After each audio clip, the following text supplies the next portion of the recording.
రేపు సాయంత్రం 4 గంటలకు గవర్నర్ను కలవనున్నారు వైఎస్ఆర్సీపీ అధినేత వైఎస్ జగన్మోహన్ రెడ్డి. కోటి సంతకాల ప్రతులను గవర్నర్కు అందజేయనున్నారు. సీనియర్ నేతలు, ఎమ్మెల్యేలు, ఎమ్మెల్సీలు, ఎంపీలతో కలిసి గవర్నర్కు కోటి సంతకాల పత్రాలను అందజేస్తారు. అంతకుముందు రేపు ఉదయం 10 గంటలకు కోటి సంతకాల పత్రాల వాహనాలను వైఎస్ఆర్సీపీ కేంద్ర కార్యాలయం వద్ద జెండా ఊపి లోక్భవన్కు పంపిస్తారు వైఎస్ జగన్. ఆ తర్వాత పార్టీ నేతలతో భేటీ అవుతారు. పార్టీ శ్రేణులతో సమావేశం తర్వాత లోక్భవన్కు వెళ్లనున్నారు వైఎస్ జగన్. కూటమి సర్కార్ తీసుకున్న మెడికల్ కాలేజీల ప్రైవేటీకరణ నిర్ణయాన్ని వ్యతిరేకిస్తూ వైఎస్ఆర్సీపీ పెద్ద ఉద్యమాన్ని చేపట్టింది. ప్రజల నుంచి కోటి సంతకాలను సేకరించింది.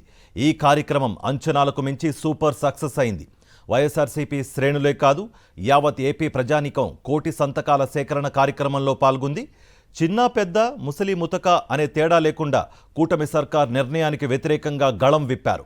కోటి సంతకాల సేకరణ కార్యక్రమంలో ఊరువాడ ప్రజలు ఈ కార్యక్రమంలో భాగమైన తీరు రాజకీయాలకు అతీతంగా అందరినీ ఆశ్చర్యపరిచింది.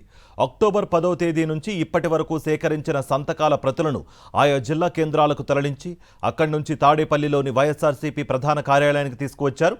కుప్పం నుంచి ఇచ్చాపురం, కర్నూలు నుంచి కాకినాడ వరకు ప్రజానికం కదం తొక్కి సంతకాల సేకరణలో పాల్గొంది. వీటన్నింటినీ ఎల్లుండి వైఎస్ఆర్సీపీ శ్రేణులతో కలిసి పార్టీ అధినేత వైఎస్ జగన్మోహన్ రెడ్డి రాష్ట్ర గవర్నర్కు అందజేయనున్నారు.